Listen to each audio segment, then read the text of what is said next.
Hello, and happy Thursday. Hope everybody out there can see me all right and hear me okay.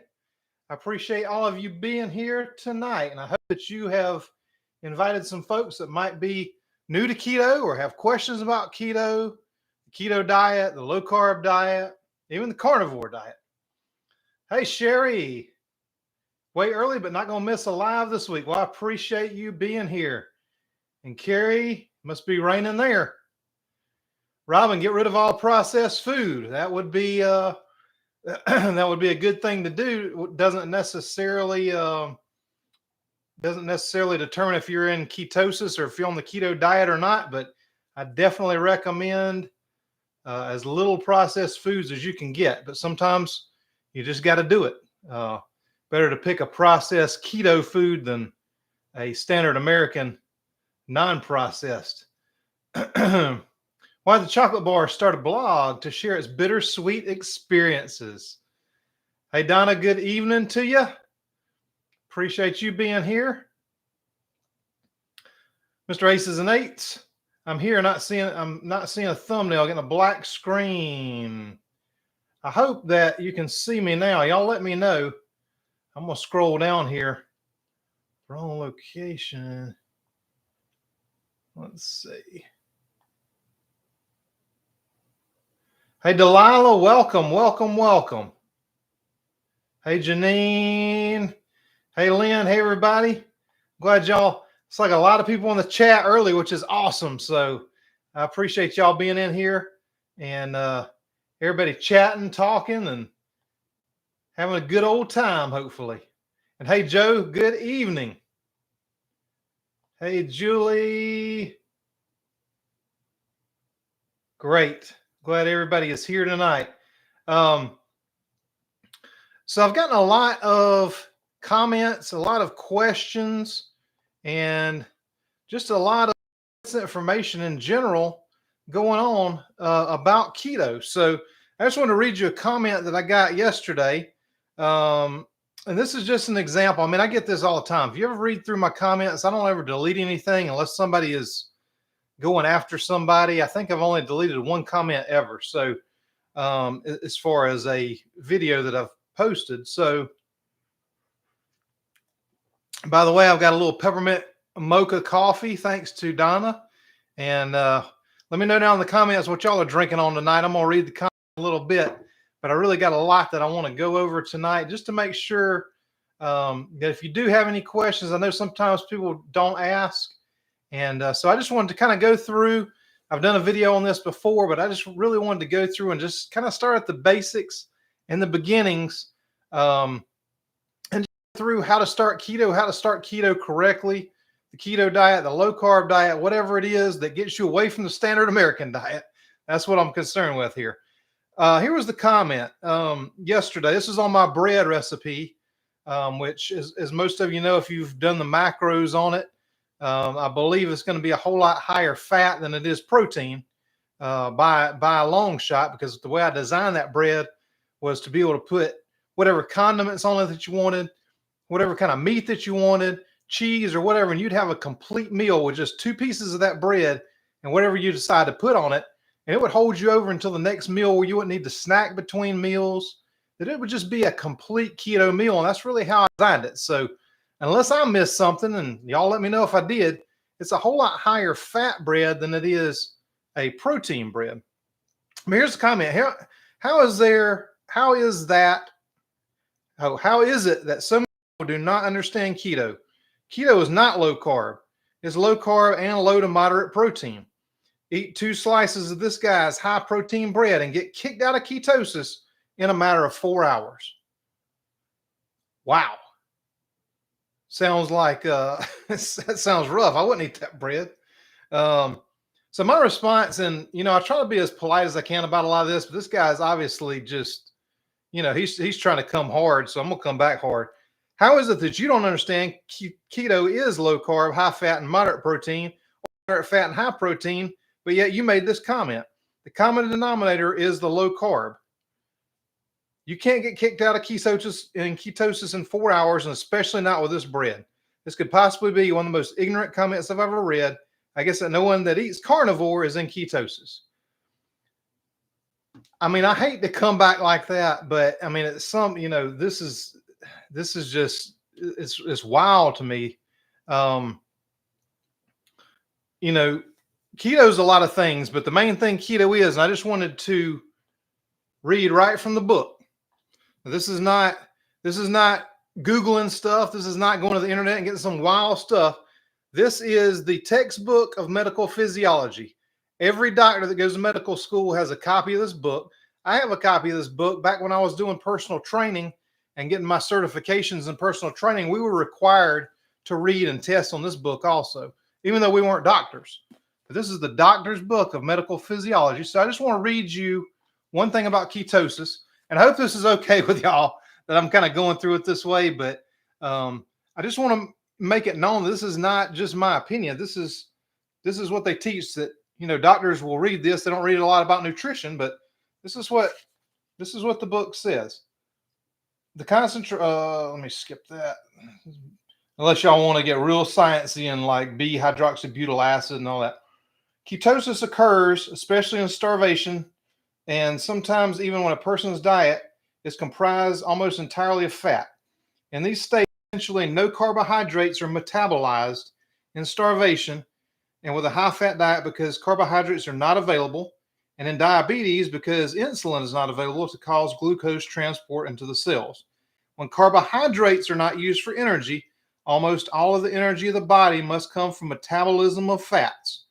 We shall see later in this chapter that the unavailability of carbohydrates automatically increases the role of removal of fatty acids from adipose tissues, which is fat. In addition, several hormonal factors and an increased secretion of glucocortisols by the adrenal cortex increase the okay. Anyway, basically what that says, and this is from this book. Check it out. Check out the medical curriculum. This one's on there. This is the Guyton and Hall International Edition. But basically what it is if you don't have carbs available or glucose available within the body to use, which you actually manufacture glucose. So people that tell you that you have to eat some sort of glucose, you have to have carbs in order to have energy. There's a process called keto. Oh man, I lost it.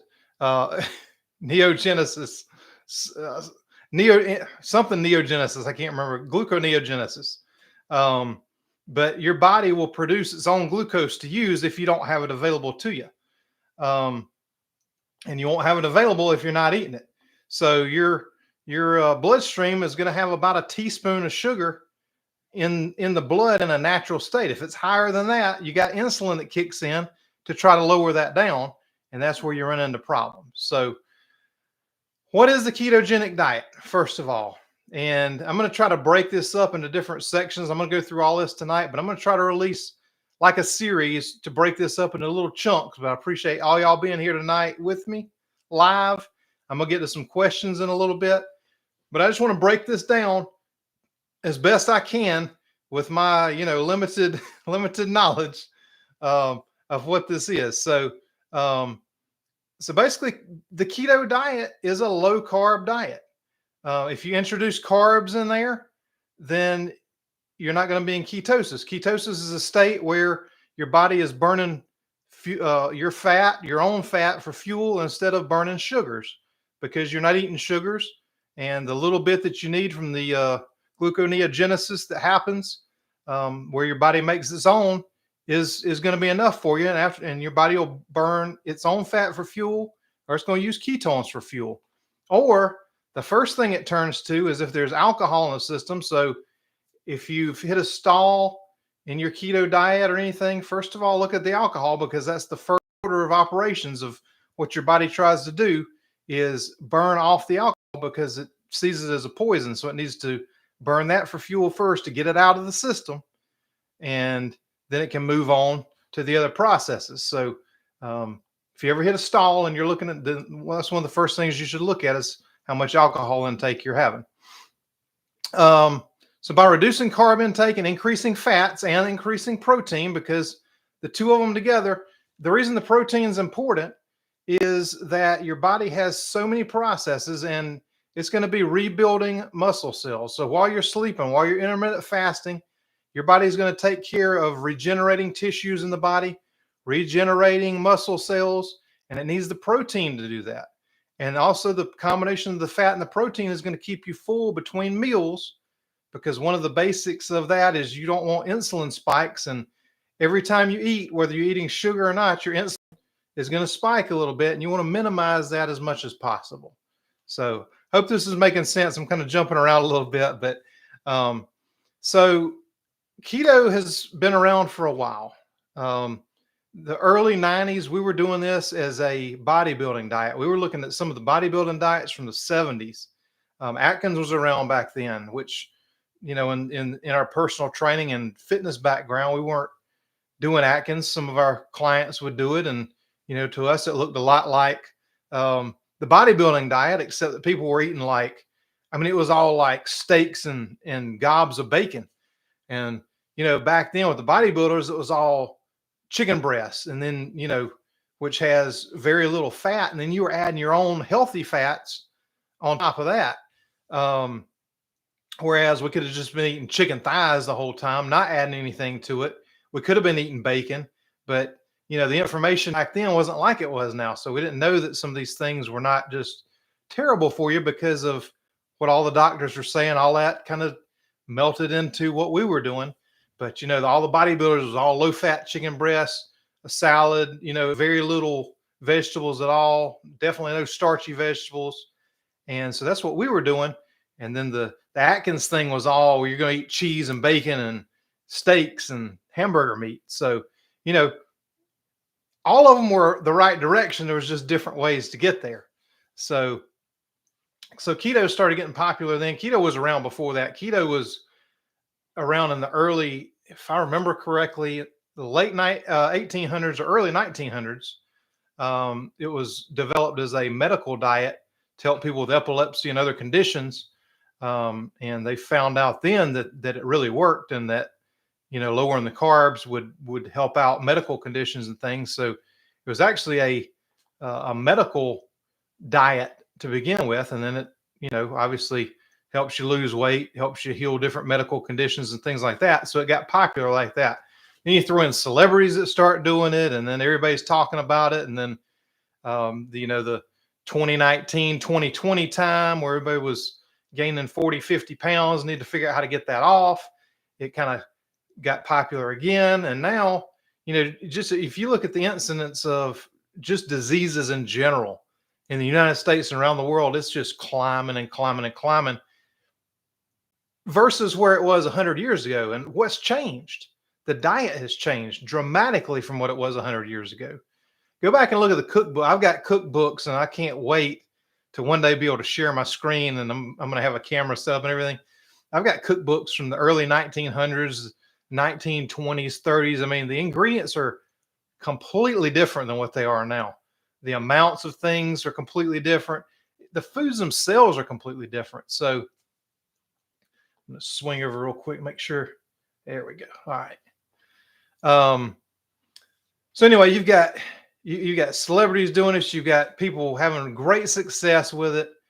And so keto kind of got a resurgence again around that time. Well, then a lot of people with health conditions, around that 2019, 2020, a lot of people started coming up, like Dr. Berry, Dr. Berg, just telling people how to do this to get healthier. And I mean, they have really changed the world in what they're doing. I mean, both of those guys I have the utmost respect for.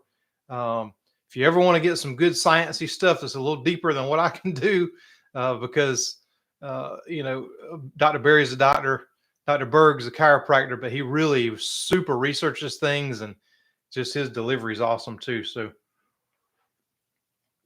those two, if you ever have any specific questions, just Google or go on YouTube and search their names, and any questions you have, they're gonna be able to help you with. So I just want to give you a basic overview how I got here.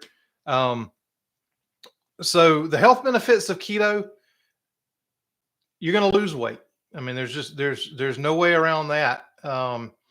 Maybe not the most important part of keto, but an unfortunate side effect, as I say. Because as you're healing stuff, your body knows what it needs to hang on to and what it needs to get rid of, and you're going to lose weight. A lot of people do it strictly for weight loss, and that's fine. And then you're going to notice, maybe as an unfortunate side effect of losing weight, that a lot of health conditions go away that you had, or that you didn't even know that you had at the time. Your insulin sensitivity will be helped. So, like I said, you got about a teaspoon of sugar that's supposed to be in your blood at any time. And so when you get over that level, your pancreas has to kick in to produce more insulin to get the sugar down and out of your blood. Well, over time, that keeps happening. Your sugar goes up, the insulin comes in to get it back down. That just keeps happening over and over, and it just keeps beating on each other. And over time, you just get what's called insulin resistance. Your pancreas get tired of producing all that insulin. They can't produce enough. It doesn't work as well. You get into type 2 diabetes and other conditions. So the keto diet helps to stabilize your blood sugars and lower your insulin.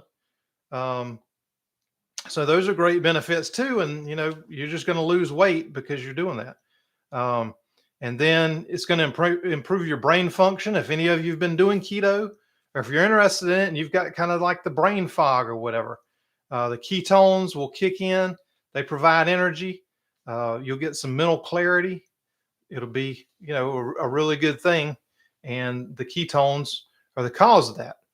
And also, it's going to reduce inflammation in your body. So, for me, I didn't really notice these things, but like when I was coming down the stairs in the morning, my knees would kind of ache. And I just thought that was just what's naturally supposed to happen. Well, stay on keto for a little while and inflammation and things like that kind of go away. Now, inflammation in your body is a good thing when it's in the correct way. So like if you get a cut and the tissues around the cut kind of swell up, become inflamed, that's the inflammation that you should have. That's your body's response to trying to heal itself.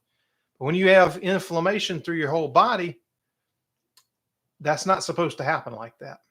So the first thing I would say before you start keto is you got to get it right up here. You've got to decide, hey, I got to change. Things have got to change. And I don't suggest that you jump into it all at one time. If you can, great. If you can just go into your pantry and you throw away all the cookies, all the rice, all the oatmeal, whatever you got in there, cereals, grains, breads, bagels, biscuits, whatever you got. If you can go in and throw all that away at one time, fantastic. If you can't, get rid of what you got, because it's expensive. You've bought this food and saved it up, and not everybody can go in and just throw everything away at one time. So, but once you use up what you have, replace it with something a little bit better. But you've got to just get it in your mind that, hey, and once it's there, it's there. A lot of people will say, well, I might as well just wait till after the first of the year now. Well, why? Why not do it now? Why not do the best you can now? There's going to be, nobody's perfect.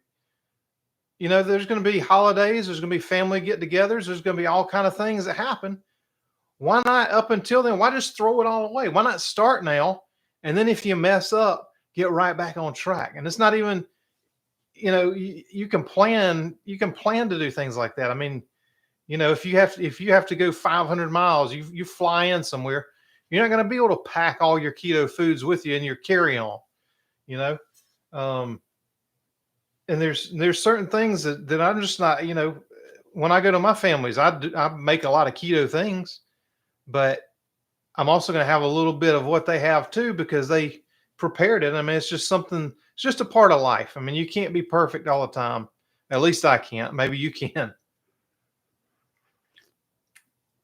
But your long-term success is determined by you just saying, okay, I'm going to do the best I can right now. If something happens, but I'm just going to jump right back on it, and I'm going to do the best I can. And,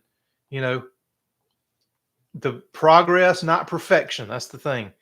you make progress every time. You get a little better every time. You know, suddenly things don't taste as good as they used to. Suddenly things taste bad that you used to love. I mean, it just happens. Your taste buds change from not getting hit with all that sugar and all that, you know, all the excessive salts and seed oils and everything they put into foods to make them addictive to you. All of a sudden, it doesn't taste as good. So that may help. And keto is really a lifestyle change. It's not a quick fix. Now you can notice a ton of changes really quickly, but sticking with it, you know, it could take who knows how long to fix the health condition that you have. But the key is to stick with it. And you know, if you have a small win, I mean, say if weight loss is your goal, all right, weight loss is just the easiest one for me to talk about because I feel like a lot more people use the keto diet and the low carb diet to lose weight than anything else. So it's real easy for me to talk about. So, but you can apply this to anything. But you know, and I tell everybody not to get on the scale every single day. At the most, once a week. I don't even recommend that you do it for the first month. Way before you start, get on a month later because your weight's going to go like this. It's going to go up and down, up and down.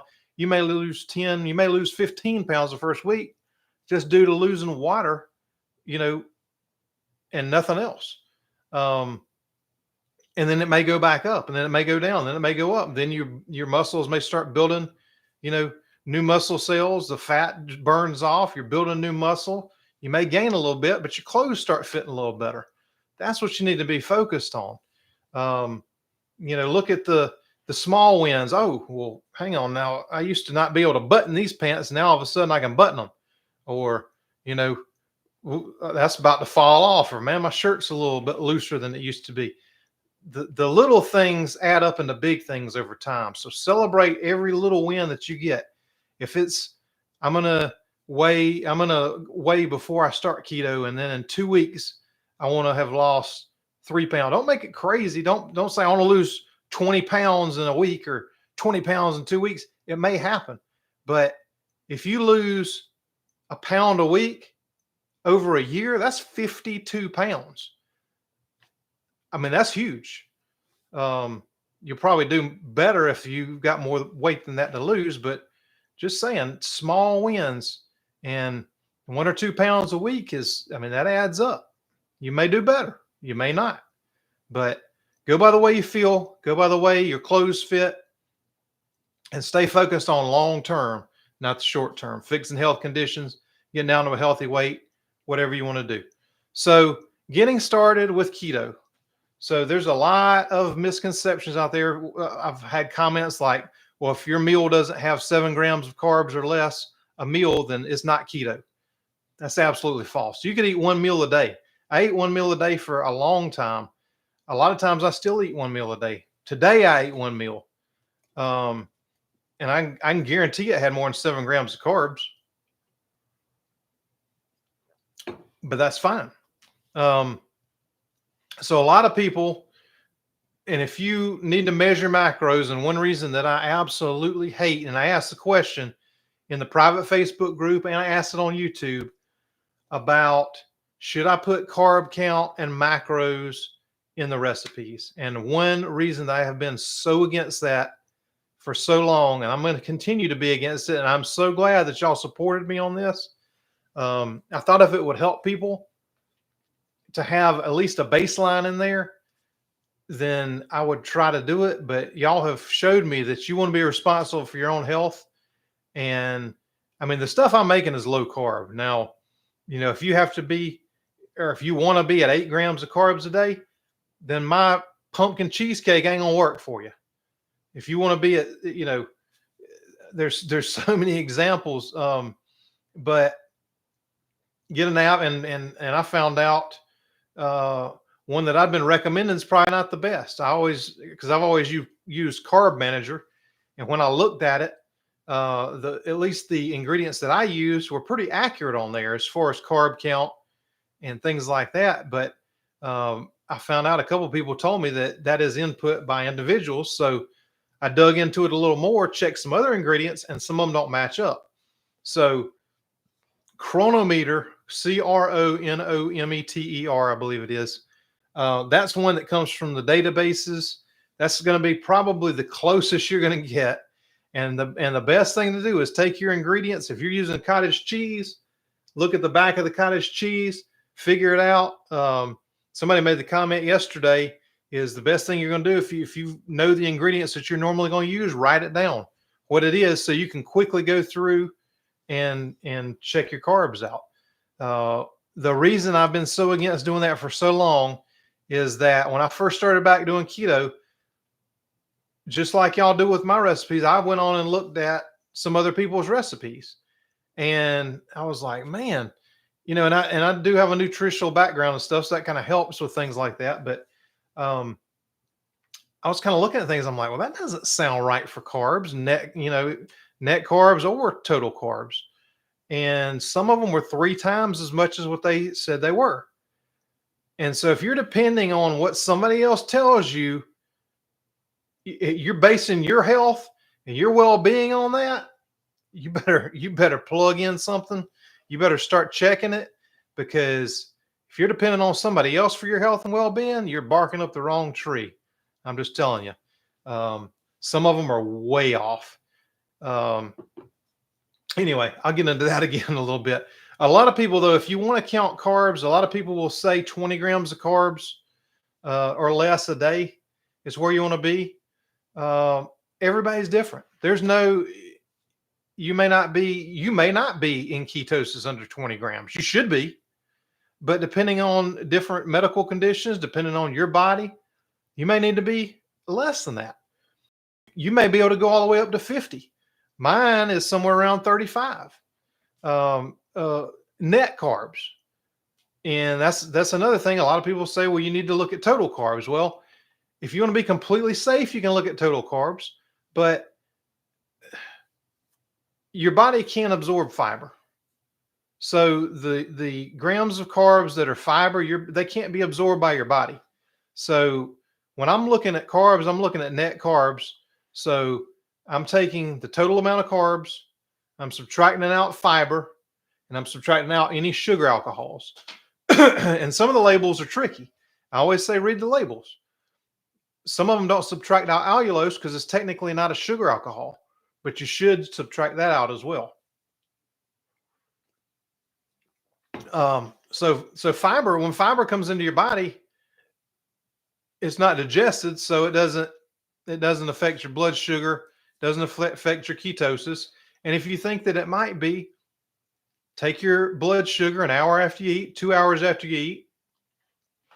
And I want to show you a couple of tools. There's a few things. Well, let me get into this first. So anyway, to me, net carbs is fine. As long as you subtract the fiber out, and a lot of even the processed products that are in the store will tell you net carbs.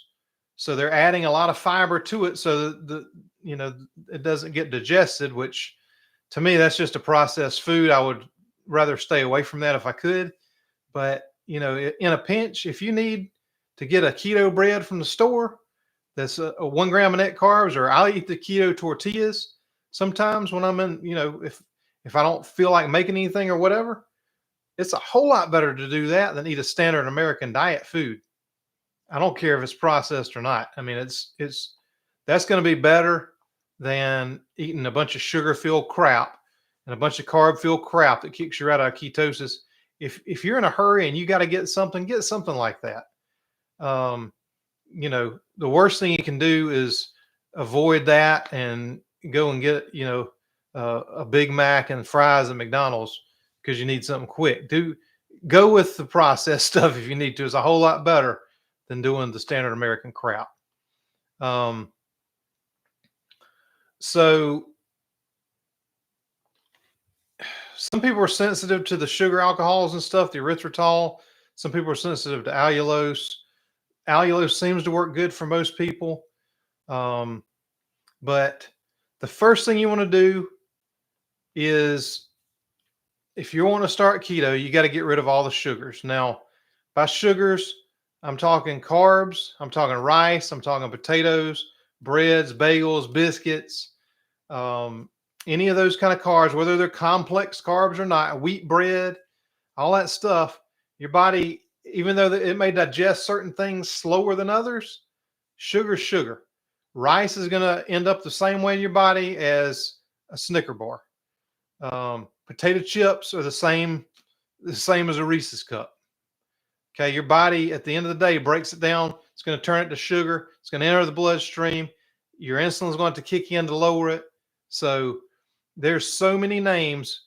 So I just want to run through this real quick. I don't want to bore you to death, and if I am, then let me know. But there's like 72 different sugars that they put into foods, and within that, there's hundreds of variations of it. So, like for example, agave nectar, beet sugar, brown rice syrup, cane juice, cane sugar, cane syrup, castor sugar, coconut sugar, corn syrup, date sugar. So there's all these different sugars. Then you get into, fructose, fruit juice concentrate, glucose, honey. Honey is one of the worst things, but it's natural, right? So it should be fine. And then you got the hidden ones. You got maltodextrin.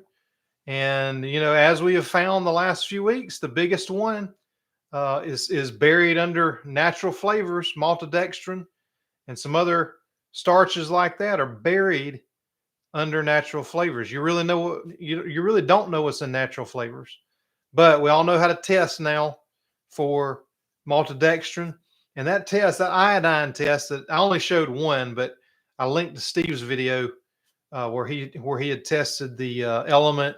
He had tested salty, and he had tested one of the prepackaged drinks that he knew had maltodextrin in it. Iodine also works for any starch. So if there's any hidden starches in there, it's going to turn it purple, whether it's maltodextrin or a different one. Iodine just reacts with starch and turns it purple. So if you've got any of that in there, then you're going to be able to find it with the iodine test. So what do you eat on the keto diet? Well, first thing, as somebody said earlier, is just try to get rid of all the processed foods. And like I said, you don't have to go in and throw it all away. If you can, great. If you can't, do what you can do. Do the best you can. Once you get rid of something bad, replace it with something better. If you're having a problem and Oreos is your thing, all right, you got to, I don't know what I can do if I don't have Oreos. Well, there are high-key Oreo cookies that are sugar-free. They're processed a little bit. I mean, you're not going to have an Oreo that's not, unless you make the ones that I do in the video. And like I said, sometimes convenience is paramount. But when you get rid of the Oreos, get those high-key Oreos. All right. Maybe eventually you want to get down to where you're not having anything sweet at all. Maybe you're like me and you love your desserts and you're not planning on not having desserts. But once you get rid of one bad thing, replace it with one good thing, and then eventually your whole pantry, your whole fridge is going to look completely different. And we still have junk in the house. I mean, my son is not keto. He still eats cereal. He eats, the things. So, we've still got the stuff in the house, but, with the things I make, I'm not tempted to go after.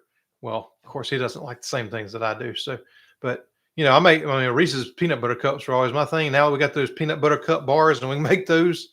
To me, they're better than the original. So I don't sweat any of that anymore.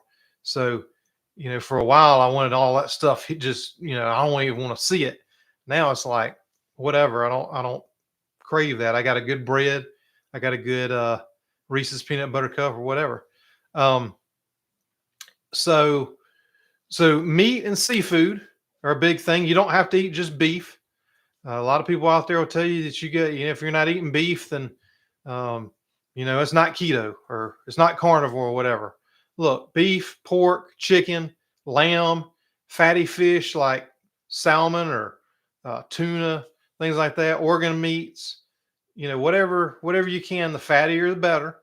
Then you don't have to add fats like what I was talking about with the chicken breast and having to add in butter on top of it when you could have just got the chicken thighs that taste better anyway. And they're cheaper. If you want to save a little money, get you some chicken thighs. I mean, those are great. All the great Indian meals that I love, they all use chicken thighs because that's where the flavor is. That fat is flavor. Um, so any of those kind of meats, healthy fats, avocado. Uh, I use avocado oil in a lot of stuff. I use olive oil in a lot of stuff. Butter, coconut oil, bacon grease. I mean, who doesn't like bacon grease? Tallow, lard. You can use any of these healthy fats, whatever you like. Um, Olive oil and avocado oil, I use them a lot. A lot of people say, well, you should just use animal fats. Well, I mean, I save bacon grease, but I don't have the other ones readily on hand. So guess what? I'm going to use my olive oil, or I'm going to use avocado oil instead of going and getting canola oil or any of the other seed oils. You want to cut out all the seed oils. Seed oils are terrible. You're going to see a whole lot more of that come out here in the next year or two. I mean, there's some stuff going on behind the scenes about that. You're going to see a lot about seed oils, and you may even see some other countries that will get rid of them altogether. We'll see. There's some things in the works, so we'll see what happens. You can do full fat dairy if you can tolerate it. Some people can't, but like cheese, heavy cream, sour cream. I like the low fat Greek yogurt. That's about the only low fat thing that I really recommend, but just because it's higher in protein and lower in carbs. So that the cottage cheese, things like that, you can have if you can tolerate it. And one thing, and I'm going to leave I've tried, I've emailed these guys 2 or 3 times about getting a discount code for you for food sensitivity. There's a couple different ways you can figure out, because you can be keto, but you could still have a lot of inflammation and stuff that you really need to get rid of. And there's a couple different ways to do it. You can go all the way down to an elimination diet. Basically go to, I mean, like a lion diet almost, or as close to it as you can get, just eating beef and salt. And then you may find out that you're inflamed because of the beef. Everybody's different. But what I did, and I did this, it's been about 5 years ago, and I've emailed them a couple times to see if I could get a discount code for anybody. I've never gotten a response back for them, but I can tell you, when you do the test, you get the results back really quickly. And I think as far as the testing, it's probably the best one out there. And I put a link to it down in the description, but it's U.S. food intolerance testing. And there's a couple different tests that you can do, but it tells you what you are severely allergic to. It tells you what you may be sensitive to and what you just need to avoid altogether. So I was just going to read you mine real quick. So the food sensitivities, and these are things I would have never even thought of these things. Like, if I was thinking about being sensitive to something, I would think like chocolate, cheese, wheat, dairy. That's about it. Well, here's my food sensitivities from my testing that I had done a few years ago. Balsamic vinegar. I mean, I'll load on balsamic vinegar. I still to this day I do, but I'm sensitive to it. And so you can tell a difference if you do too much, and especially if you're not doing keto or low carb and have healed a lot of the stuff, the inflammation can get really bad with this. I'll just quickly go through this. Balsamic vinegar, rye bread, butter, which now I feel if I had this test done now, the butter allergy would not be there. Cashew milk, champagne, crab. And I love crab, but I don't eat it that often. And that may be why, well, other than the cost of it being ridiculous most of the time. But I don't really, that's not one of the foods I crave. And I do believe that your body will kind of always tell you what it needs, what it wants. And crab's just not something I've always really craved like that. Cranberry juice, white grapes, lemons.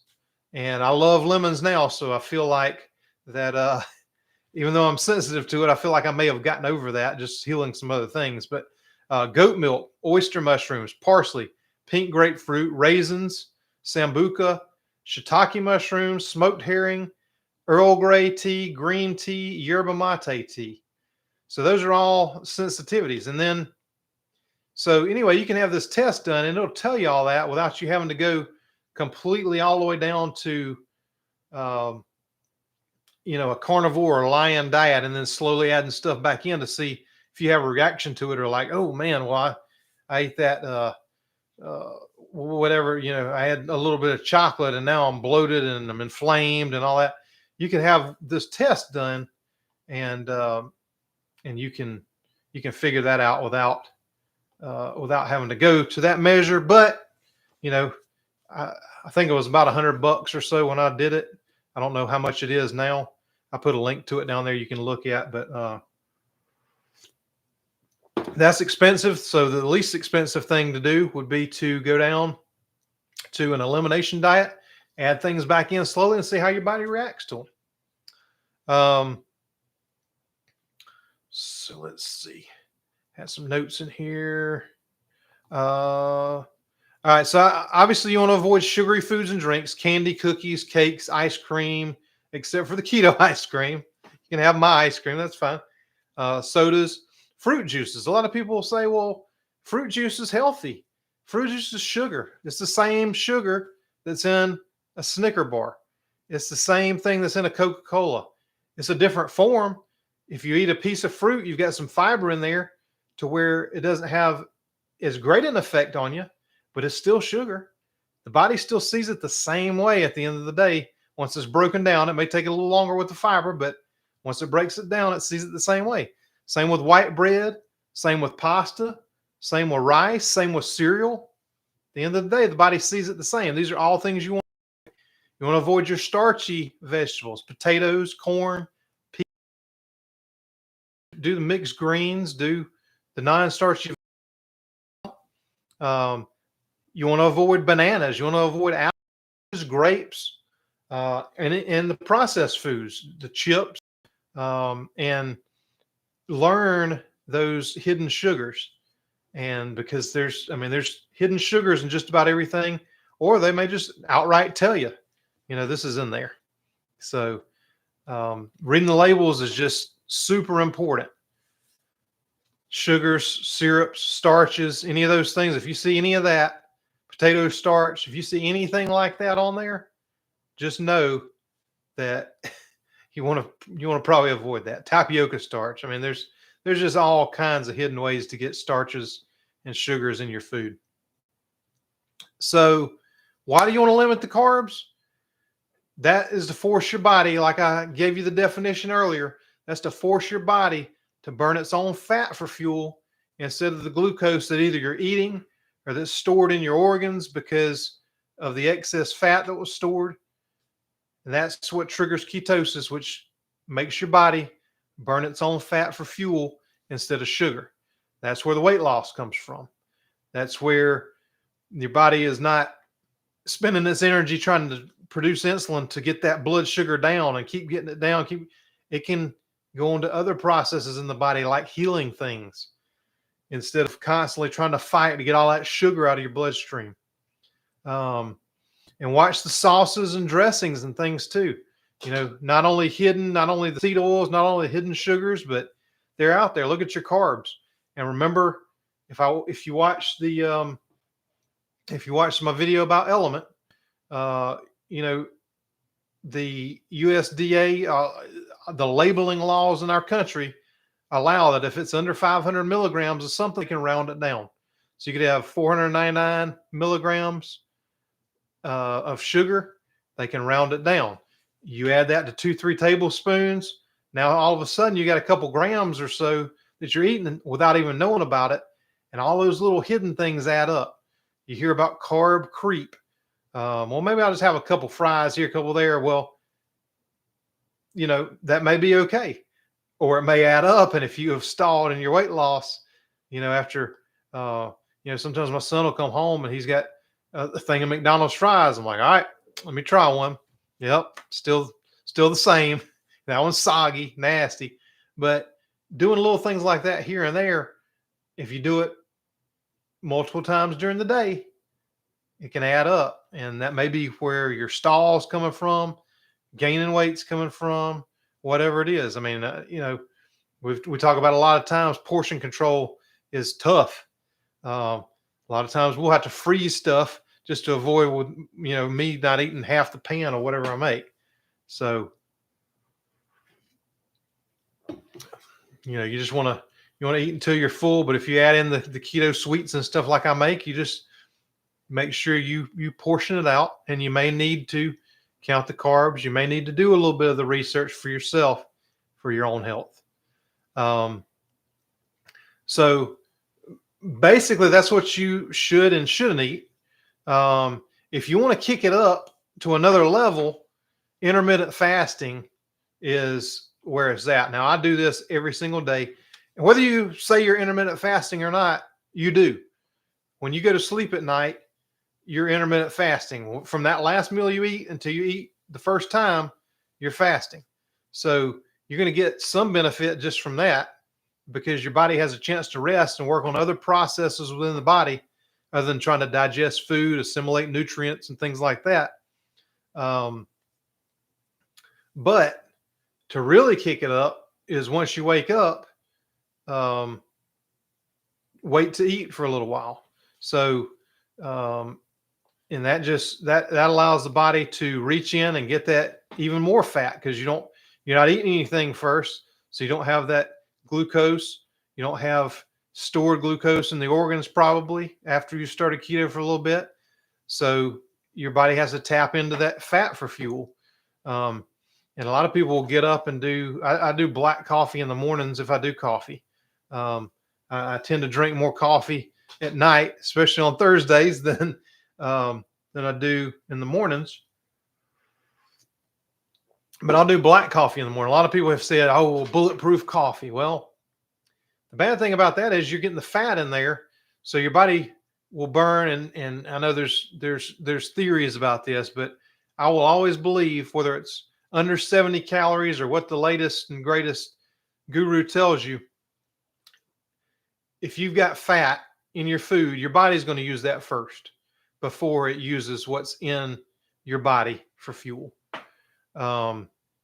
So the bulletproof coffees were a thing for a long time. You either put butter or MCT oil in your coffee. It's supposed to wake you up and all this, but I mean, to me, I don't see how your body just doesn't use that for fuel. And I would say personally, and this is just my recommendation, that if you want the ultimate benefits of intermittent fasting, either do black coffee, do your electrolytes in the morning, something that's not going to spike. And, of course, there's maltodextrin in the electrolytes. There goes your blood sugar first thing. So careful with that. But I would say either do your electrolytes first thing in the morning, do black coffee, water, lemon water, if anything. Even lemon water, may, like, I may be sensitive to that. And I do my electrolytes when I make those in the morning. I put in apple cider vinegar and lemon juice. Seems to work fine for me. But it's kind of where you just got to know yourself and know what's going on with your own body, know how many carbs you can get. There's a couple things that you can get, and I put links to all this stuff down there.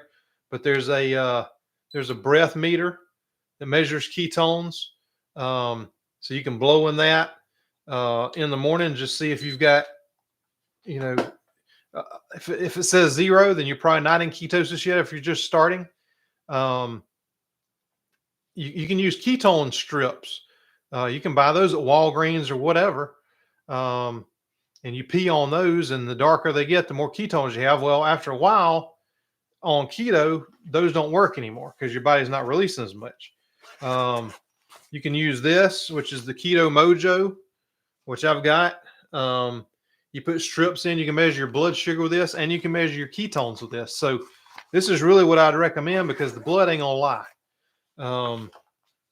This is fun to do. The breath meter is fun to do, especially when you're first getting into ketosis, just to see how you're progressing, and just to give you, like I said, the small steps that are really crucial, and really you need that little bit of reward. Like, hey, yesterday that was it. I forgot how that one reads. I haven't used it in a while, but I think it's like maybe instead of 1.5, maybe 15 or 16 or something. Or like, oh, today I'm at 20, it's getting better. And then switch over to that Keto Mojo. And then after a while, you know what you're going to be able to eat, what you can't eat. You're going to know how many grams of carbs, if you need to count them, if you don't, if you can just eat till you're full, if you can't.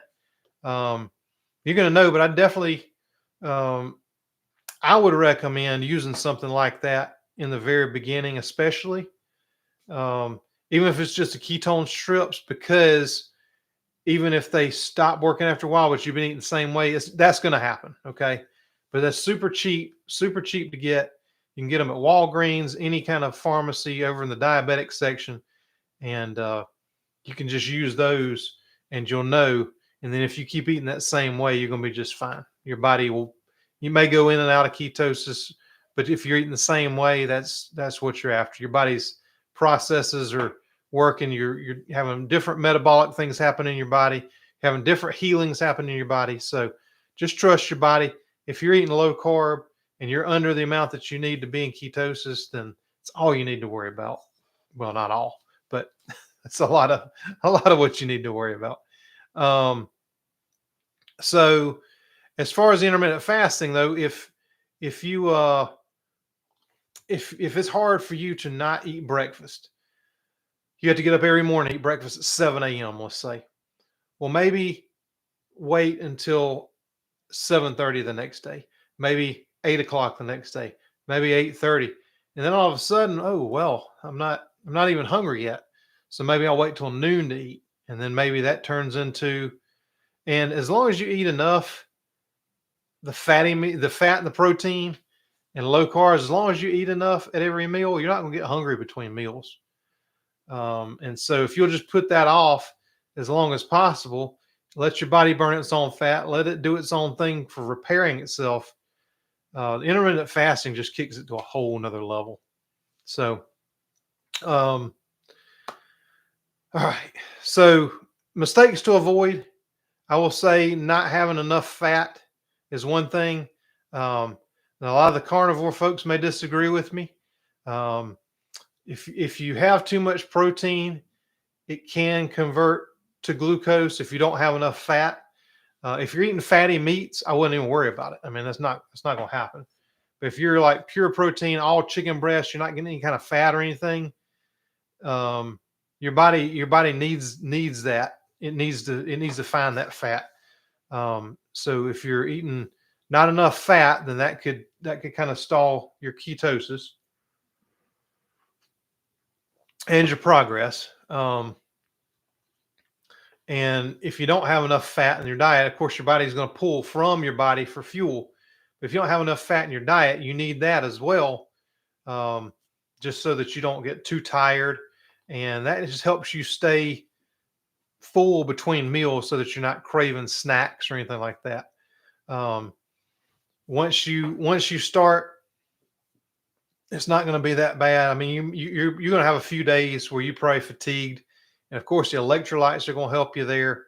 A lot of people say, "Oh, well, you don't even need the electrolytes." Well, I mean, you don't have to. You can suffer through it if you want to. But basically, what your body is doing is I mean, it's just like a juice fast. I mean, you're going to be dehydrated, and the signs of that are you're going to be tired. Your body's going to ache. You're going to have headaches. There's going to be some bad side effects. So the way to counter that is to have enough electrolytes. So you don't have to if you don't want to, but I'm just telling you, it's gonna help you. Drink water when you're thirsty, or drink electrolytes. If you're thirsty, 9 times out of 10, you're probably getting enough water.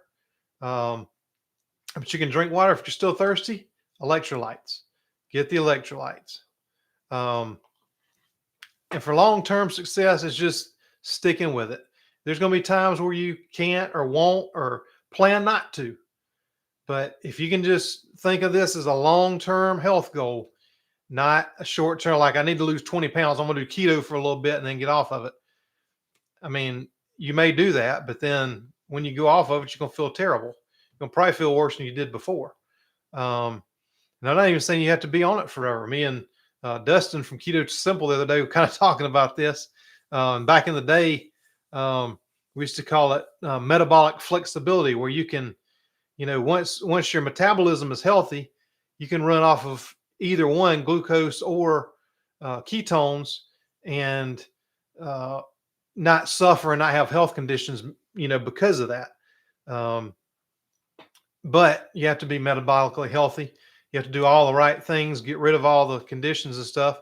then you may be able to introduce some stuff in every once in a while and it won't hurt you. And that's kind of where I'm at now. I don't I mean, I'm gonna say 98% of the time is low carb.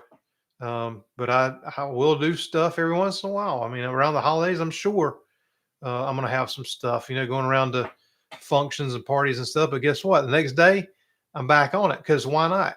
I mean, that's one thing the non-keto people are always kind of like, hang on, all you eat is like bacon and steaks and hamburgers and hot dogs and all that, and that's what everybody's said, oh, you can't have all that stuff. That stuff's not good for you.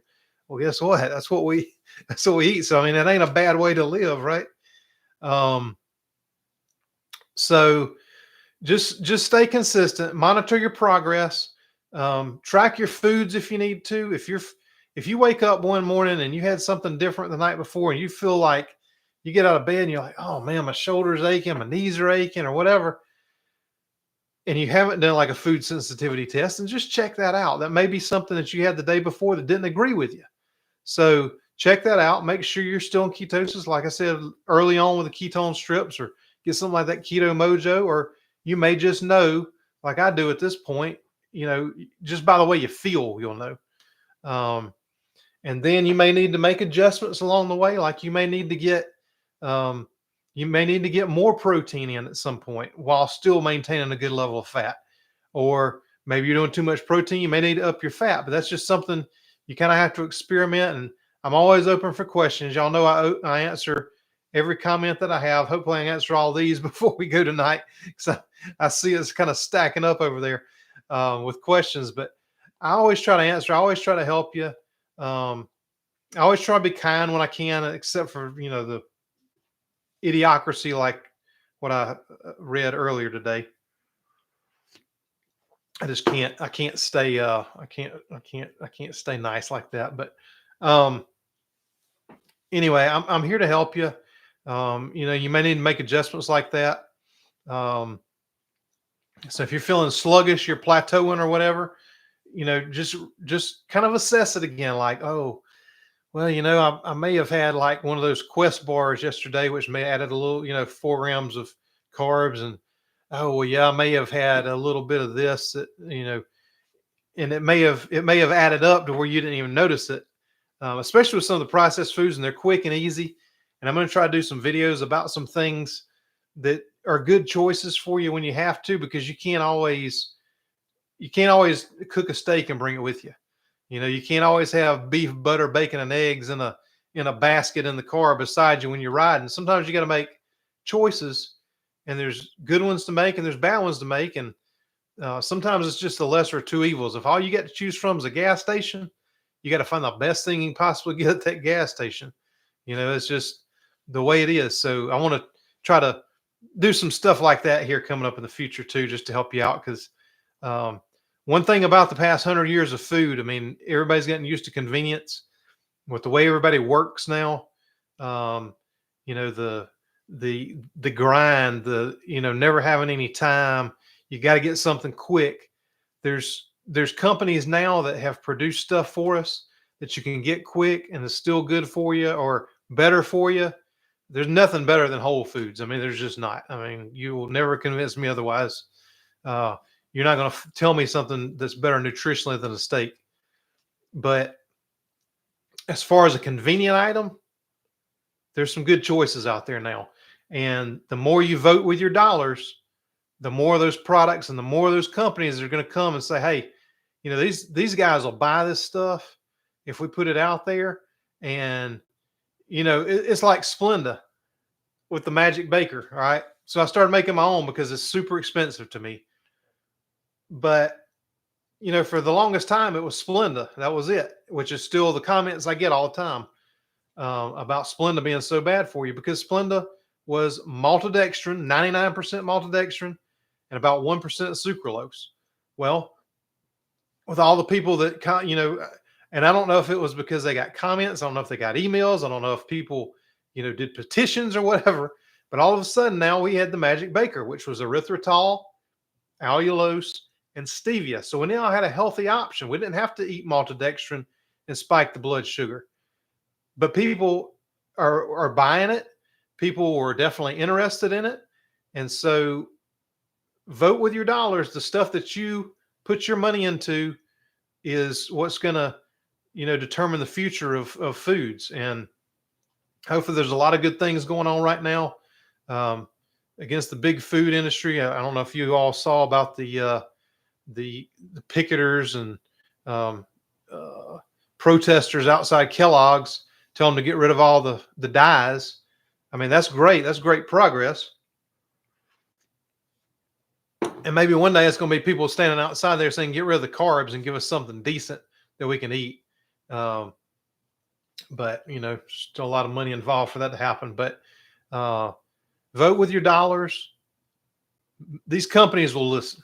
If their job is to make money, but their job is also to provide the consumer what they want. And if what they want is this cheap crap, which is what they all produce, and people keep buying it, guess what? That's what's going to happen. That's what they're going to keep producing because they can make the most profit from it. But if they're not selling that much and people are going towards the healthier options, they're going to pivot, and hopefully we can get their attention. So join a group, whether it's my Facebook group. We had 800 and something people in there today. I just approved a few more before I came on here. And that's a really good group, but you need people around you that have the same goals. You need people around you that have been where you've been or are trying to get to where you are. It's a real supportive community in there. And there's probably some other good groups too out there.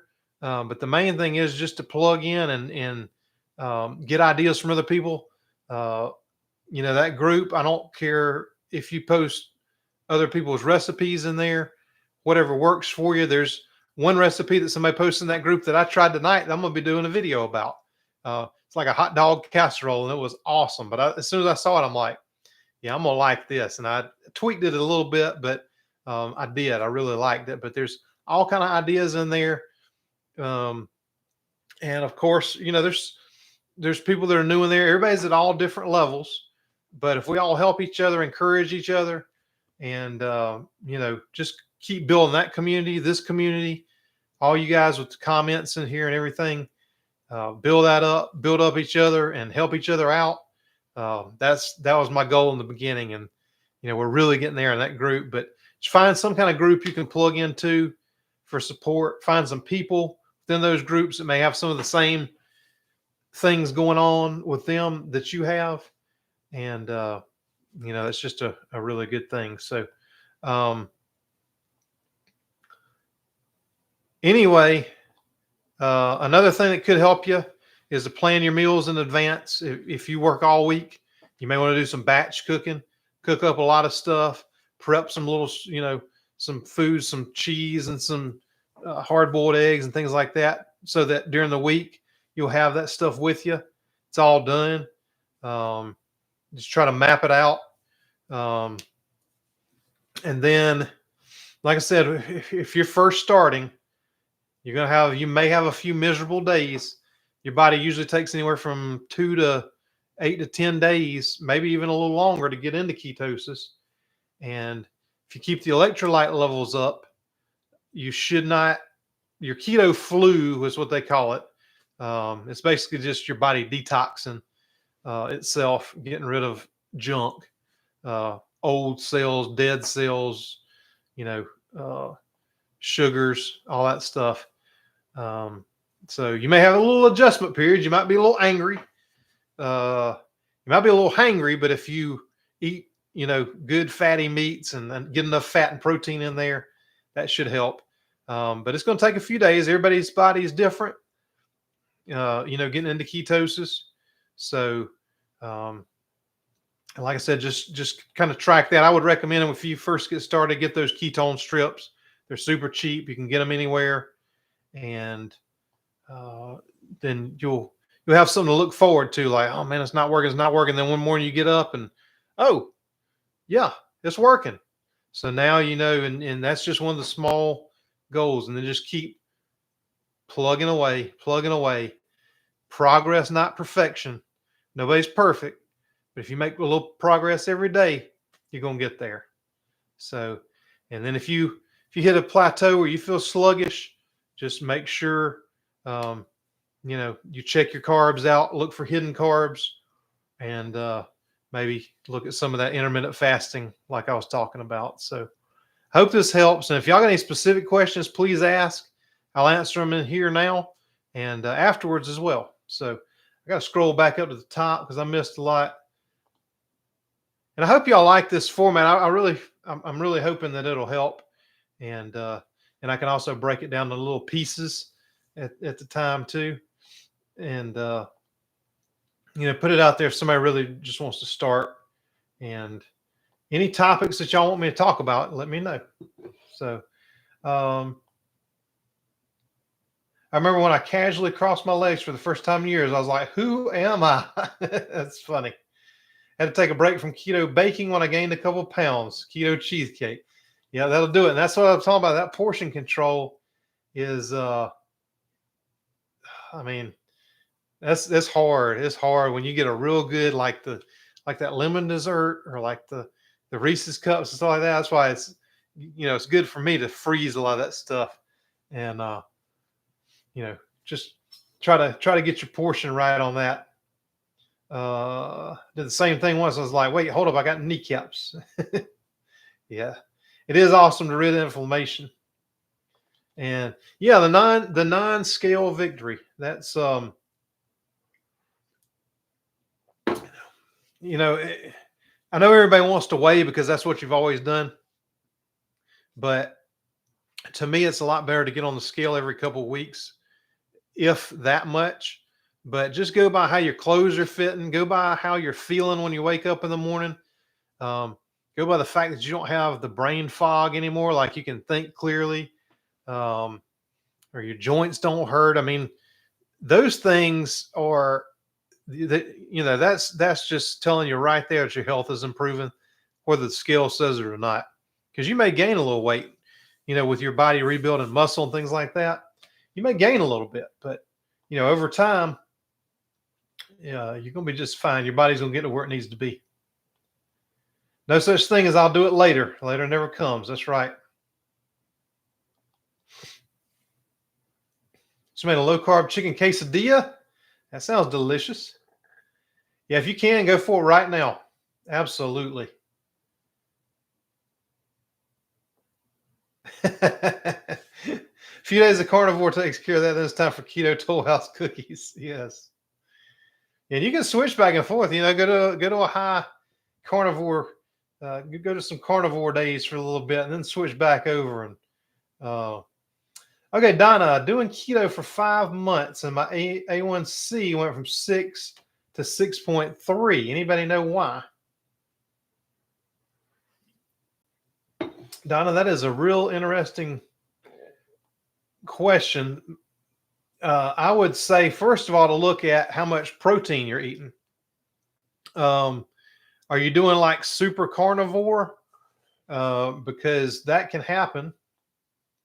Most of the time, the A1C goes way down. I mean, mine dropped huge.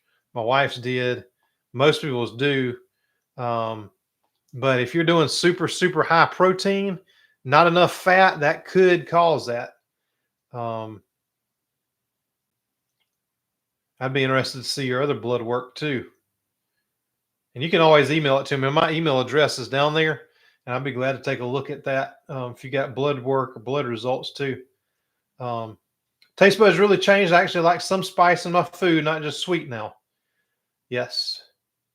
I got a major sweet tooth, but I like a lot more leftovers now that I'd never eat before. I hated leftover pizza and pasta dishes. Now I eat leftovers almost every day.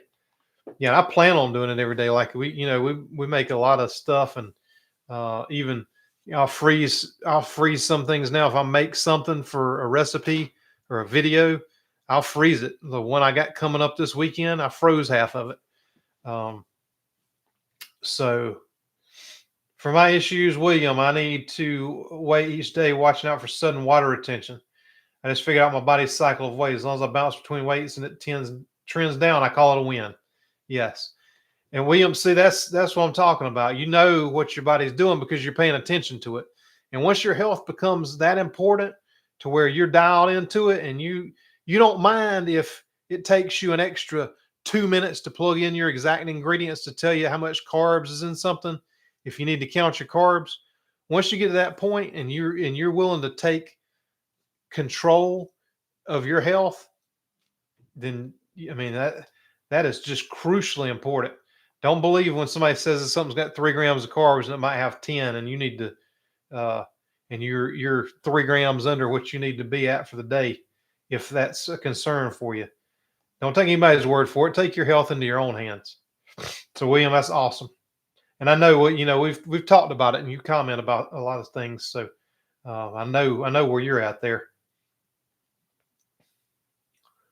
Way behind on my keto videos. Oh, me too. I hadn't watched. Oh, are you clean keto? Feeling phenomenal. Yep, Miss Race is Nate's OMAD.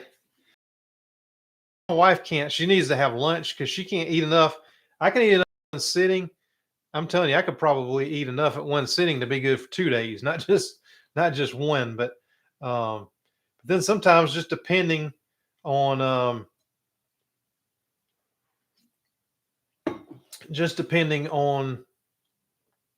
how much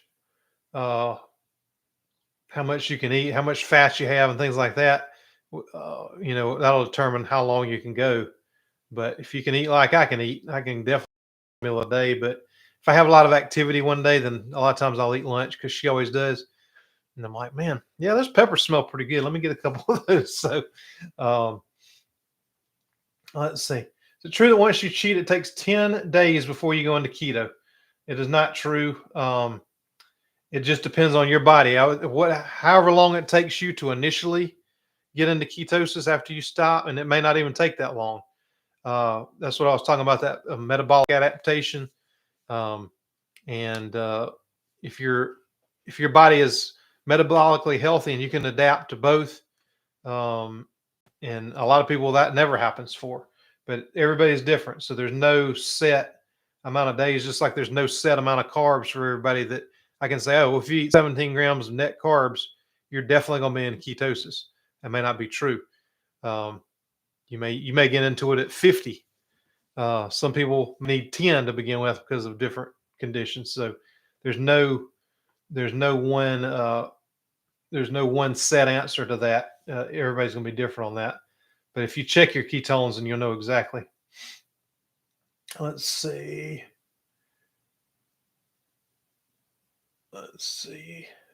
Beat backwards into a new wardrobe of clothes I have never been able to wear. That's quite refreshing. That is a good feeling, isn't it? And I hate it because I got a lot of clothes now that are too big that I can't wear anymore that I really liked. So usually I just wear them anyway. It looks like I got baggy stuff on. So I don't like to buy a whole lot of clothes. I hate going shopping for clothes. So the least I can get, the better. Let's see, everybody's saying hello. I can move like crazy. I see my shoes without using a mirror. Yeah, that's kind of a crazy thing. You look, oh man, I hadn't seen my shoes in a while. Yeah, that's a good thing. That's a good thing. Whoa, was that blurry? Is that just me? Did that just get totally blurry there? Not sure what just happened. Hang on.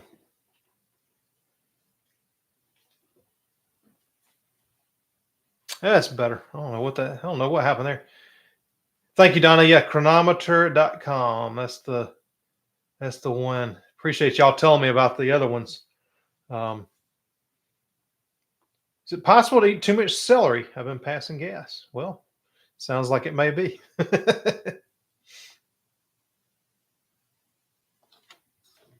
think you probably could eat too much celery, but I don't know. That old negative calorie thing they used to say about celery is like it takes you more. It takes your body more energy to burn it than the fuel it gets from it. But but But I eat celery from time to time. Let's see. Net carbs make me feel fat and feel bad because it allows too much fake fibers. Yep. Um, yeah. So I will say that when I'm talking about the fiber, I'm talking about from whole foods or like, you know, one ingredient like the almond flour, for example, taking the fiber out of that. But like when they artificially add fiber to it in a processed food, if it's a processed food, meaning you can't go to the store and buy every ingredient that's on that package and make it yourself at home or attempt to. Um, if it's not like that and it's processed, they're going to add fiber in there. Um, and so I would not go by that for net carbs. So I should clarify that there. Um, so yeah, you're right, Donna. I should have worded that a little bit differently, but I'm talking about whole foods. Look at net carbs. Processed foods, I just avoid them whenever you can. It's just, if you have to have something convenient and quick, do that instead of getting standard American crap. So let's see.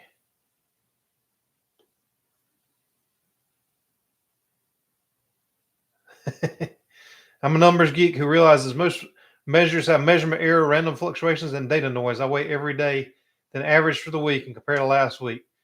Hey, if you can do that, that's great. Now that just every time I do that, that just makes me feel like I did something wrong. Like, oh man, I'm up 2 pounds. I mean, I can my weight can swing 5 to 7 pounds a day sometimes. Back when I was weighing, like I would do it every day just to keep up with it, just to see what was going on. And I would freak out because it'd be like, man, it was 7 pounds. Well, then the next day it'd be down a pound lower than it was the day before when it was 7 pounds higher. But so yeah, it's like that. It's crazy. I can't watch it every day. Um, yep, oxalates. So I talked about oxalates a little bit on one of my other lives, one of my old lives. Hey Linda, how you doing? Carrie, that's funny. Yep, modified starches are sugar. Had to count less than had to count less than 15 grams. That was in the beginning. I ate pretty much carnivore and don't count anything anymore. 24 years, and I just don't count. Let's see. Berries are okay on keto. Yep, some berries are for some people. I do blueberries, strawberries, blackberries myself. Sometimes raspberries. Um, so I haven't done any apples in a long time or any. I did do a little bit of pineapple juice, which is not good. I mean, not to drink, but like to put into a couple of things over the summertime just to try it out and see how it worked. And don't really miss that, but I do like berries a lot. Oh yeah, the plantar jelly. Yep, I hope that. And that's another thing too. Just check that out and make sure that works good for you. But I feel like that will, because that is a natural fiber there. It's not like something they added in to get it down. That's just that was kind of part of their process there. Um, let's see. Donna, thank you for responding in here too. Uh, yeah, man, salmon's good. Linda says, love your bread. I made a loaf this evening. Nothing will ever change my mind on your bread. Best ever. Thank you. I think that's really, I mean, to me, that's like the perfect keto meal where you can do the bread and you can, you know, freeze it, pull it out, thaw it or toast it, throw some toppings on it, and you got a meal that lasts you for hours. You ain't gonna get hungry between meals if you eat that bread, that's for sure. So I'm working on another one. It'll probably be after the holidays, honestly, because I'm working on a lot of holiday kind of stuff right now. But I want to do a lot more with the flour. I've gotten some really good comments. Some people in the Facebook group are making stuff with it. So far, we've had pizza dough, muffins, cookies, um, I've got a gravy coming up real soon that I've been working on, and so people are loving that. But I just need to I need to work on some more recipes with it. Let's see.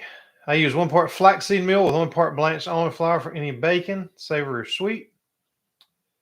1 cherry is 1.3 grams of carbs. I can get away 5 quartered in gelatin, so a little bit in each batch.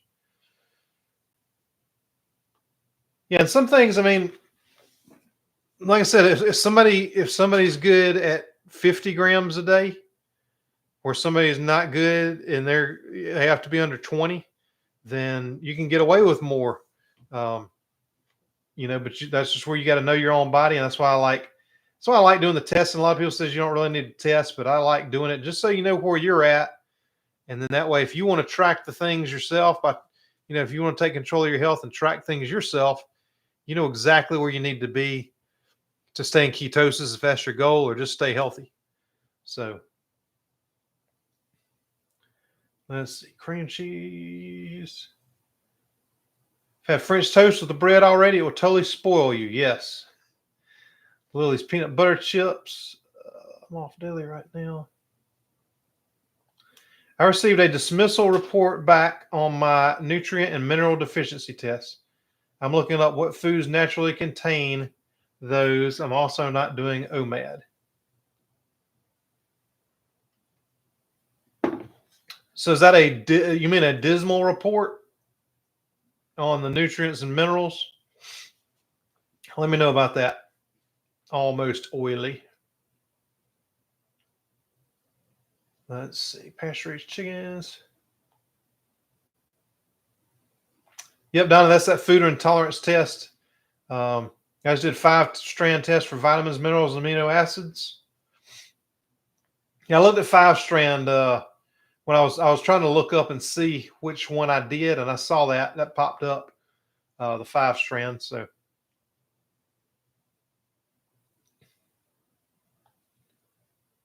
let's see. Catherine, sesame oil is bad. I use sesame oil in some things. So the sesame oils, as far as it's a seed, but it's not the same process either. It's kind of like, like avocado oil. They don't use, it's not like a seed oil. They use avocados, they use the avocados itself, but I think the sesame is processed a little differently. It's not like a canola oil or grape seed or anything like that. And I use some sesame oil in a lot of things for flavor. But I wouldn't use it as my number one fat source.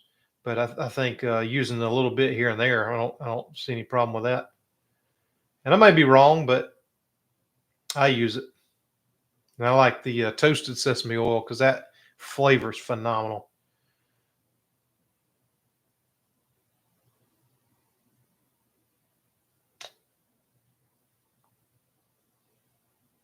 No, Xtina, I did not mean that. You can have the keto ice cream. I do enjoy my desserts. Your desserts in proper portions, of course. Yes.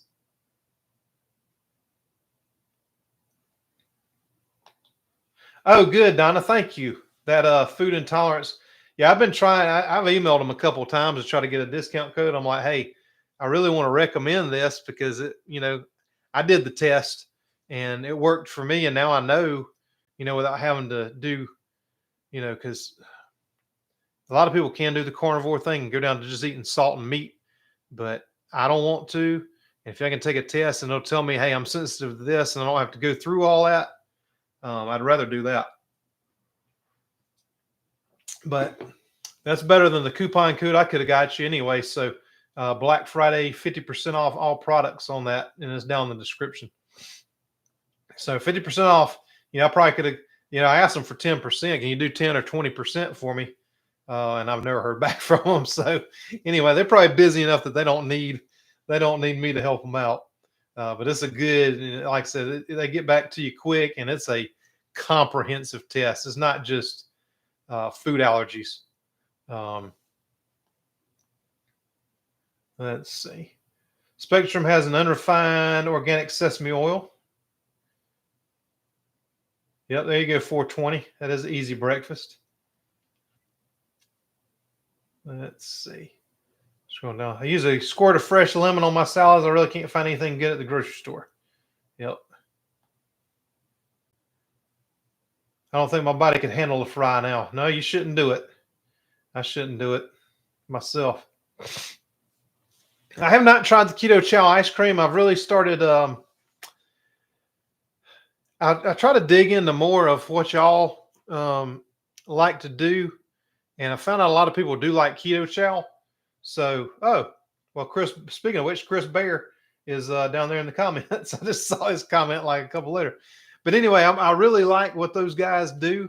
I've actually signed up with them as an affiliate. I had been kind of, I don't do a whole lot of affiliate type stuff. I don't want to do any sponsorships just because right now I don't know. Well, I won't get into that, but affiliate is one thing because I can say, okay, I've tried this product.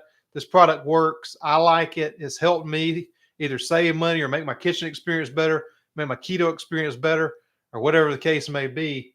And I can tell you that I can get you a discount code and all that. Well, when you have a sponsor, that's a whole different ball game. You sign a contract with them. Like what you see with a lot of people right now that couldn't come up and say, well, I really hate what, Element did. I really hate that they deceived everybody.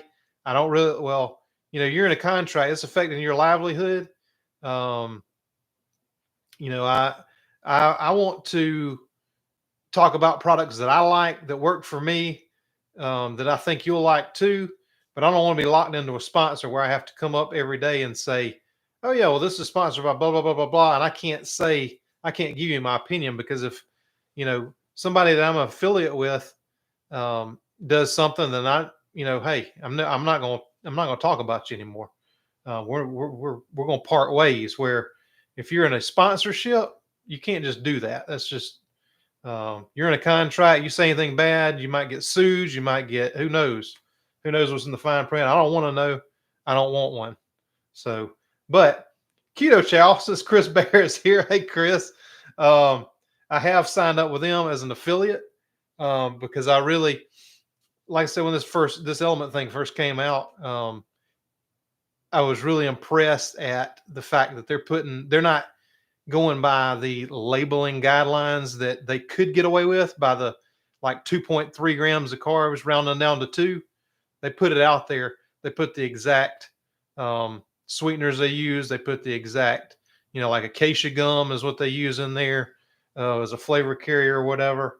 They're not hiding anything, and I've been impressed with that, and so I have signed up with them, and so I'm probably gonna be making some keto chow ice cream and stuff. But I'm really careful when I go into things like that, and I really do the research and things.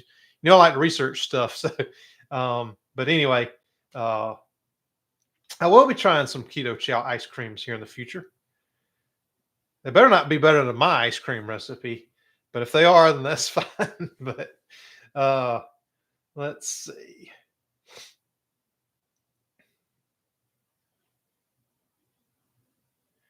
You have to darn near be a chemist to know what foods you're getting, and they still lie. Yeah, that may be true. It has been true in a lot of cases. So, oh, Chris said, yeah. Chris Bear said he has tried keto chow ice cream. I'm sure you got a few of those little creamy pints frozen, which that's another thing. Now I'm about to get me a Ninja Creamy because it seems like everybody makes their keto chow ice cream and that creamy. So I guess I'm about to get me one of those. But that's cool with me because I can pop them. I can pop them out and have some ice cream. But yeah, I just had a keto chow a couple of days ago where we were doing a show, and that's sort of always said I like to do it like that. I don't do it as, like a meal every day or anything like that, but I do them. I do them when I need something quick. Never found coffee to be able to stop a bullet. Yeah. Man, I'm way behind on these comments, y'all. I apologize. Let's see.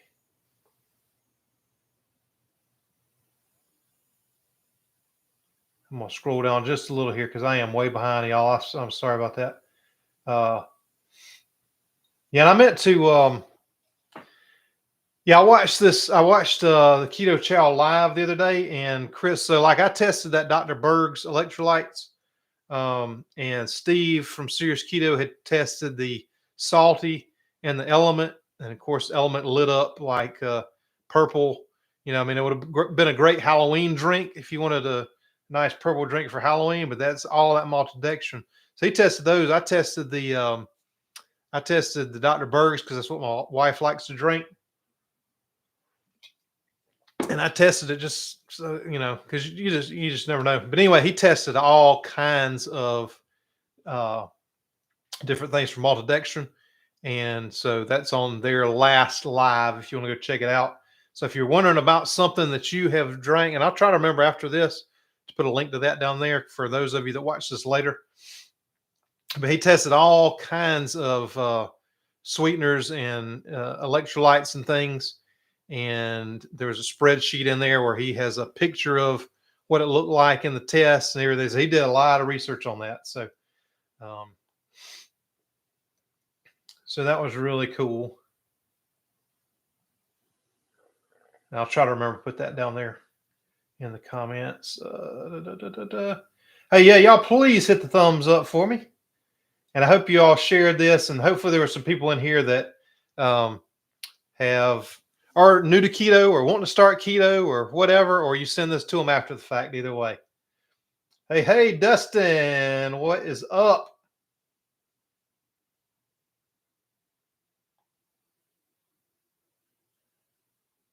Sorry, y'all, I'm scrolling down here. What are your thoughts about the keto bread?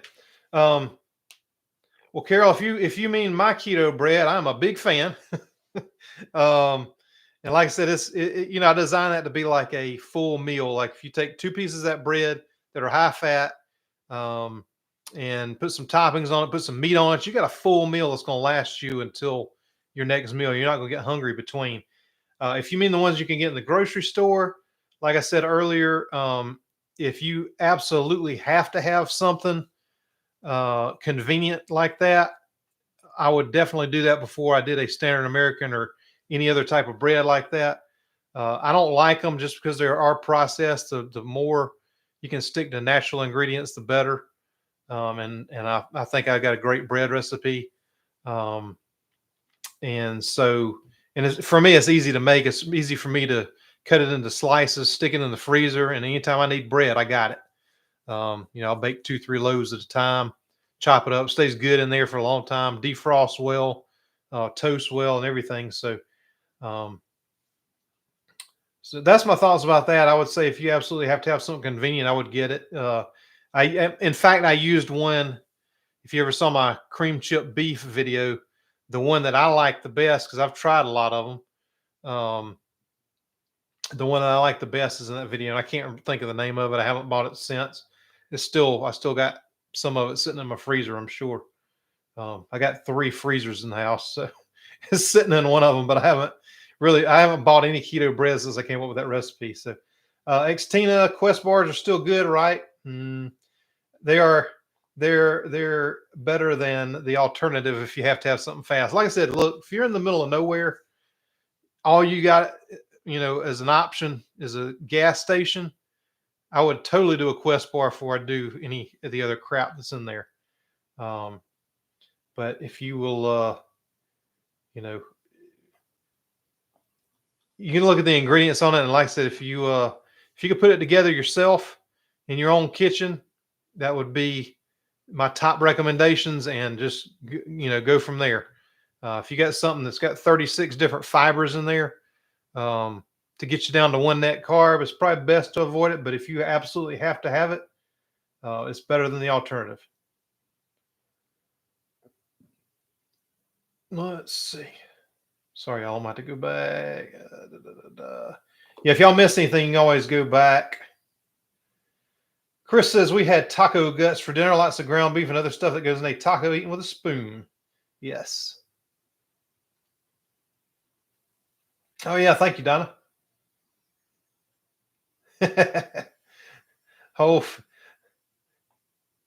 Yeah, now, Chris, I do not mean Whole Foods, the grocery store. They won't even let me in there. If I were to go there, I'd have to sneak in right before closing time, before the employees saw me sneaking into Whole Foods. Um, but I like Whole Foods, uh, and I do, and yeah, I do love some steak now.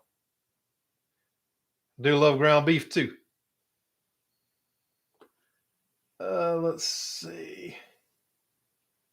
Lots of changes will be coming for the better with our foods. Yes, absolutely. I'm hoping that's the case. Um,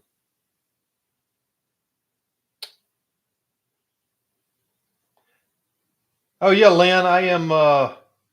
Yeah, I'm excited to see. And yeah, if any of y'all do that food intolerance test, make sure you go in the Facebook group and if you don't mind, post your results on that.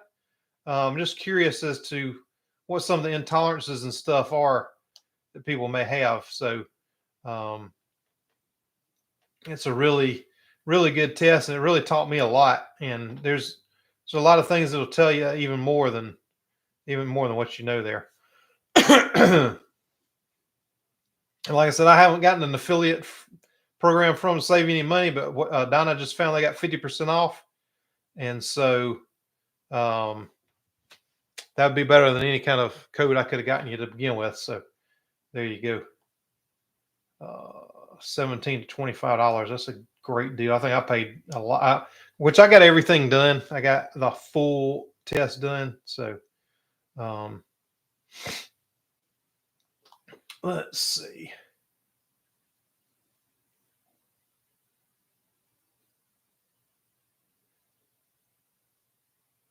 I've seen some of the contracts Element had people sign. The terms are interesting, especially for non-employees and what they can and can't talk about. Yeah, that's no thank you. No thank you. Um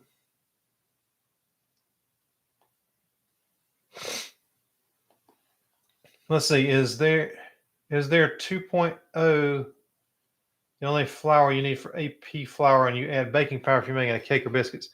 Yeah, well, my flour, I kind of designed that one to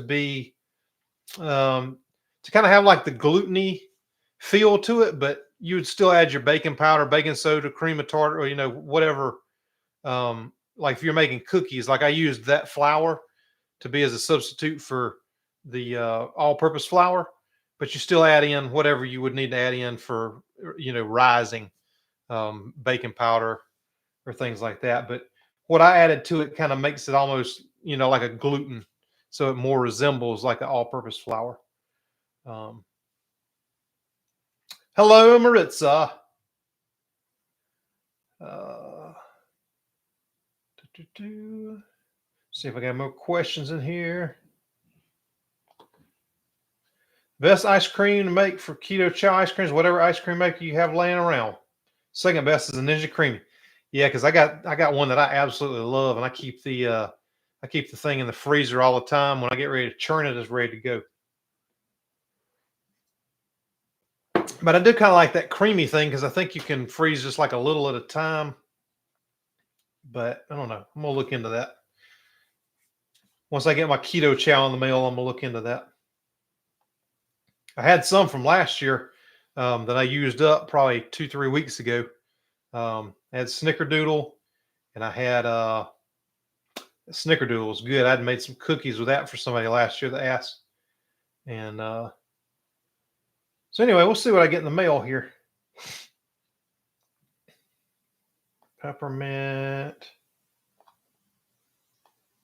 Chris, thank you for holding down the chat. I appreciate it. I got way behind talking about keto, how to start keto, and all that good stuff. So appreciate you and Donna and Sherry and everybody holding down this chat. That's awesome. Sherry says, I don't eat beef. I'm 98% vegetarian. But hey, one day she's going to be like, I just had the best burger. And then she's going to start eating liver and all kind of stuff. We'll see. Yeah, see, I didn't got you on the pork with my bread. So next up is a big old juicy steak or a nice juicy burger. It's going to happen. Have all the confidence in you. Let's see. We need a meet up in Las Vegas. I'm in the southwest part of town. Hey, that's a good excuse for a trip to Vegas. Maybe we all need to meet up in Vegas sometime. Haven't been there in a while. It's a long flight for me. It's I don't like flying anywhere over about 2 hours. It's about my max, and I have to start moving about the cabin, as they say. I get stir crazy in there. I mean, not like I can't sit still or anything, but just not for long. Let's see. It's Collaborative Science Conference. University of Nevada, Las Vegas. February 8th and 9th. Yeah, we will be out of town. That's my wife's birthday. We've already got plans to go out of town. Hers is on the 7th. And we'll be out of town. But man, Vegas would be a fun time. I can't wait to go to that Keto Palooza next year in Louisville. I hope everybody yeah, y'all let me know too if y'all went to that. How many people went? I know I've had some people in the Facebook group talk about it, that they went, and I really want to go next year and get to meet everybody. And so I want to see how many people go. I can't wait to do the food intolerance test. I got the best one. Test 1,000 foods. Yep. Yeah. Thank you, Lynn. Yeah, I'd love to see that. I really think that's a lot easier for people to do than to actually go down to like a complete carnivore lion diet and then add in this food, then add in this food and add in this food. Maybe you are really sensitive to this, but you can't tell the difference. You know, to me, it's just, I mean, that's just cut and dry. It'll tell you. And so, yeah. And Lynn, let me just look at, I'm going to pull my test up real quick. If I can find it here.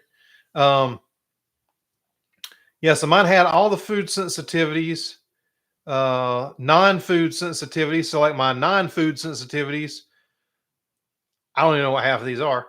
Ampicillocquol, I don't know. I'm allergic to it though. Aster, blueberry bushes, dogs. Don't tell Buddy, but I am probably allergic to them. And that's what it says.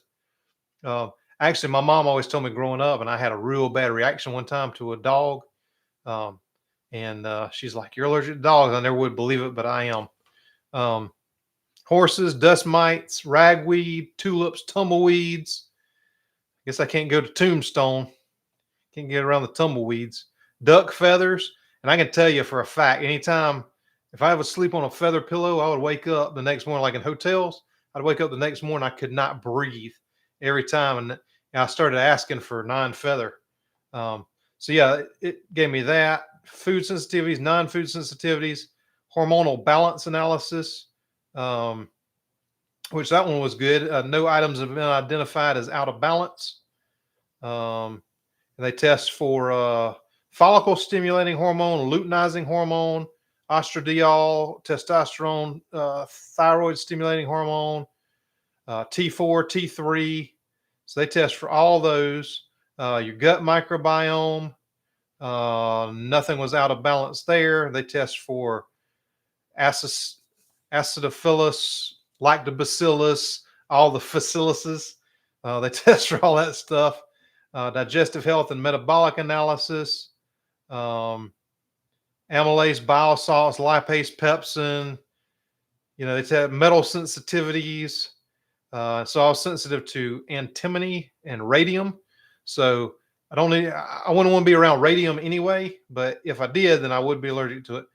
Minerals and nutritional analysis. It tells you if you get low mineral levels, what's out of balance, what's in balance. And at the time I took that test, my melatonin was out of balance and my ascorbic acid, biotin and lignans were out of balance at that time. Vitamin analysis. There was nothing outside the range then. And I do supplement with a multivitamin. So whether all that's absorbed into the body or not, it, you know, according to the testing, it seemed to work pretty good. And then your food additives, it tells you that. And there's sensitive reaction to E161B. And Mr. Bear would probably be able to talk about this a whole lot more than me because I don't know what these are. E161B E219, E221, E223, 330. These are all ones I'm sensitive to. 407A, 414, 420, 421, 523, 552. I mean, there's a ton of them. It goes into that. So anyway, it's really, really comprehensive. It pretty much tells you everything about everything. So it was pretty cool. Let's see. So yeah, Leon, I would love to see it in there. I may post mine in the group as a file, just so people could look at it. Just don't try to poison me with no radium, because I'm sensitive to it. Yeah, I know y'all gonna have a party out there without me. Let's see. Yep. Yeah, they take your hairs for that. So I picked out the gray ones and sent those in. So that's what you got to do. Said before, if you try to put a bloody steak or burger in front of me, you would be wearing it. That's right. I told you, start out with well done. It's like anything else. Start out with well done, then all of a sudden you'll be eating medium rare, like you'd be like, oh man, how do I eat that overcooked meat? I'm just messing with you. I was a vegetarian for 22 years, recovered from COVID, decided I wanted a pork chop. My grandkids had never seen me eat meat.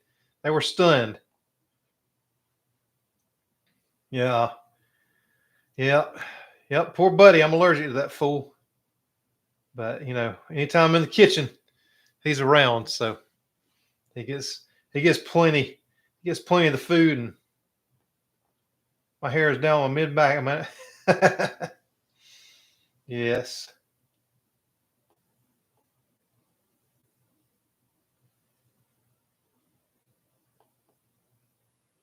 Well, yeah, everybody be on Sherry about getting some good meat when everybody meets up in Vegas. Get her a good steak. Anyway, so what do we have coming up?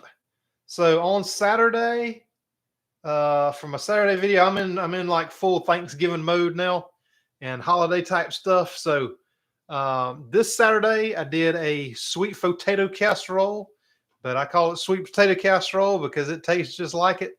I gave some, my son's my guinea pig, and Stacy is too, because she's not a cauliflower fan. And so whenever I do something with cauliflower, I try to make it not taste like cauliflower. And so I figured that out with that. So there's spoiler alert. It does have some cauliflower in it. And some other good things. And I'll show you how to do that with the keto marshmallows. I had to get those keto marshmallows done first. And another thing, I actually put it in the description, and I meant to say this while I was doing the video, but y'all know me. There's no telling what I'm going to say in some of those videos.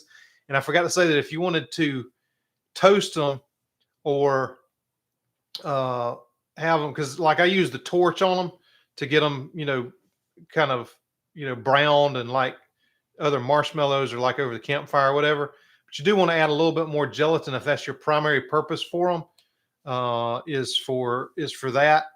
I really made them to do like Rice Krispie treats and different things like that with it, or to put on top of this, but it does melt a little bit. So I put in the description on the recipe for the marshmallows what an amount a more amount of gelatin that you need to put in there if you're going to use them more for that purpose. But I did forget to mention that in the video. But if you want to eat them as a snack or s'mores or whatever, they're awesome like that. But anyway, so I'll put that in there. That is coming up. I finally got Julie the Hellman's and Miracle Whip coming up. So if you're watching or you watch later, there you go. That's coming up Tuesday. I'll probably try to get a couple more in next week. I've already made a bunch of stuff. Probably do a potatoes and gravy. I got the gravy with my new flour that I did. And then next Saturday is going to be a whole Thanksgiving feast that you can make ahead of time, freeze, start doing some prep work ahead. and I'm trying to come up with, and it's close, but it ain't there yet. I didn't like it the other day; it was too hard. But kind of based on it was from the keto flour. But I'm trying to do like a yeast roll with some yeast, but they weren't quite fluffy enough for me. It was more a little it was a little hard for my taste, so I'm gonna try to figure that out. If not, maybe later. So anyway, yeah, time does fly, that is for sure. And I'm sorry I talked like an hour and a half about starting keto, but hopefully that'll help somebody. I'm gonna put that out uh, in at some time in little chunks where you can share with people, or um, watch it, or anybody watches later after the fact. Hopefully that'll help you start keto, and anybody that has questions about it or wants to start back or whatever. So um, let's see. Truth matters. Yeah, Donna, there were no sweet potatoes harmed in the making of that.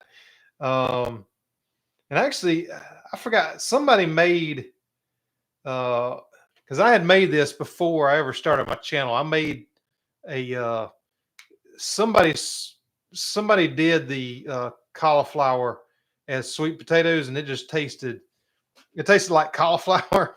um, and so I kind of figured out how to do it where it doesn't taste like cauliflower. And one of my favorite ingredients I used in it. So anyway, yep, you can use the rice cauliflower. I used regular cauliflower florets, microwaved them, and so yeah. If you got the rice to use up, I'd probably throw that in the blender. But you'll see on the video. I got a couple. I got an interesting thing I was going to use on there. So, yep, you are usually right on it every Saturday morning for my new stuff. So, but yeah, watch it later on. Make it. Dustin's cooking steaks. I got bacon in the oven.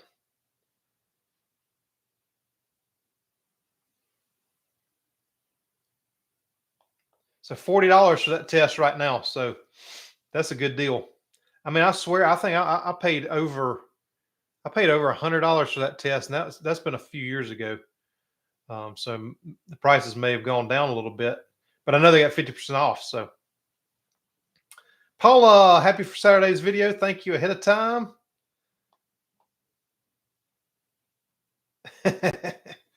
Yeah, Donna, you didn't get the roll. You didn't get the attendance chart tonight.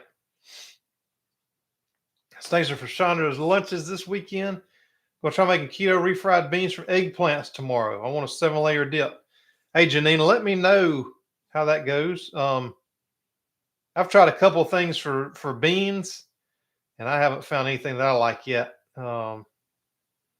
Including I tried a protein type thing, almost like some of that fake meat, but with protein powder.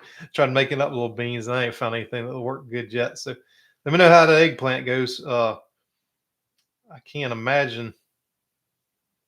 Well, I guess we'll refried beans. I mean, the texture would probably be there, but like as a bean itself, that's what I want to kind of come up with. So.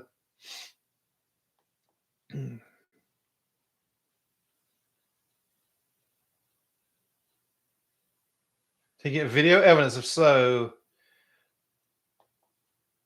Oh yeah, Chris Cooking Nashville does have some refried beans.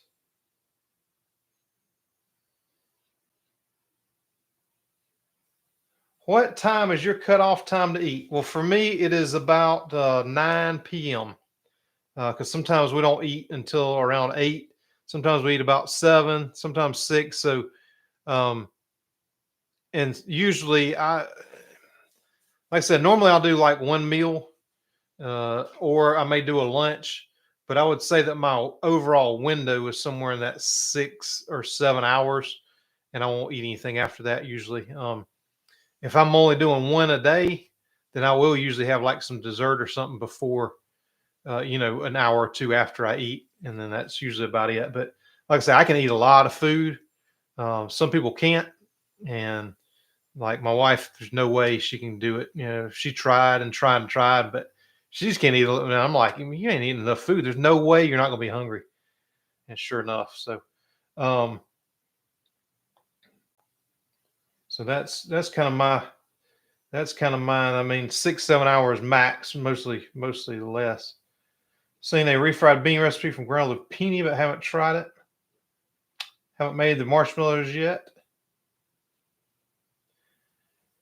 Yeah, Janine, I use black soybeans. I do that once a year. That's for to replace black-eyed peas on New Year's Day and greens. I did a video about that last year, and figured people would freak out. But black soybeans are the bean that has the least amount of carbs.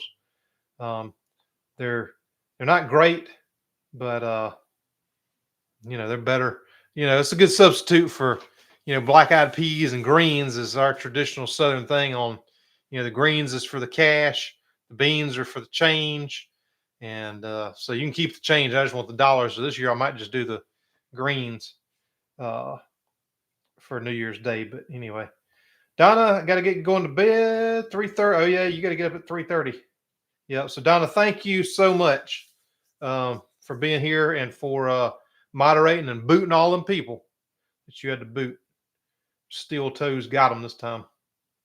So it is 9:26. I got to finish editing this video for Saturday for you. But listen, I really appreciate, like every week, y'all showing up, and we always have a good time in here. I've been talking a lot these last couple times about some topics. So I hope y'all are enjoying that. I really appreciate you. Everybody in the chat reminds me a lot of the Facebook group. We just hang out and talk. And but if y'all got any topics, feel free to email me, message me in the Facebook group or on Facebook or whatever. If y'all got any topics you want me to talk about, or if you want me to just shut up and just read through comments and we just chat. But I'm hoping that some of these are helping, especially some of the things that I'm digging into with some of these studies and controversies and things like that. Do you use regular Rice Krispies for the treats, or is there a keto version that you recommend? I did a video. Let me find the name of it real quick. It was 3 keto desserts. And at the time, that's the reason I wanted to get this marshmallow recipe done, because I bought this little bag of marshmallows to make the thing with. And I swear it was like $6 or $7 for like 4 marshmallows. And I'm like, nope, can't do that. So that's when I kind of started working on it a little harder. So that video is called 3 amazing keto dessert recipes you can make with 4 ingredients or less. So 3 amazing keto dessert recipes you can make with 4 ingredients or less. And you can't see that at all. But yes, so Southern Keto, 3 amazing keto dessert recipes. If you just look that up, you'll find it. It's got a picture of the Rice Krispie treats, some keto fluff, and like drop cookies that we make. So you'll see that, and that's how I do it. And once you watch a video that I did 2 or 3 weeks ago about what I make those out of, and that'll give you the brand that you need to get in order to get the best taste. Let's see. Truth Matters, thank you. Janine, I eat a spoonful of black-eyed peas on New Year's, carbs or not. Yeah, I figured you can just keep the change, and I wanted to make something that if anybody did not want the black-eyed peas, that you could have. And so I did those black soybeans. Lynn, we will see you next time. Yes, Chris, it was Max Mellows, and it hurt my soul to buy those things. Especially when I opened the package up and I saw there was like 4 in there, and I'm like, that was a waste of money. If you don't have a choice, but now I got a choice. I figured out those marshmallows. So, Will, you're very welcome. Yeah, I love them too, but I don't love the price. So, especially if you're making those Rice Krispie treats, you got to use the whole bag. So, uh, mine is much cheaper. So, anyway, listen, y'all have a good night. I'm gonna go edit this video for you for Saturday.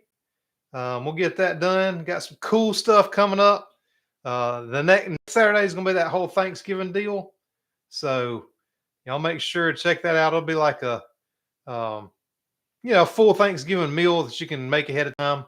I'll kind of tell you what to do as far as the things that you might want to leave off until you rebake it. Or you can freeze them. You can make them ahead, however you want to do it. So, um, everybody have a great night. Dustin, Chris, Donna's gone, William, Lori, Maritza, Julie. Hey, everybody have a great night. Have a great weekend. Hope to see you Saturday morning, 9 a.m. And we'll do some keto sweet potato or sweet tater casserole. So y'all have a good night. Anybody's got any questions, pop them in here after this goes back live. And remember, it's always about progress, not perfection. So one step closer every day and you're going to get there. I will see y'all soon. Thank y'all. See you later.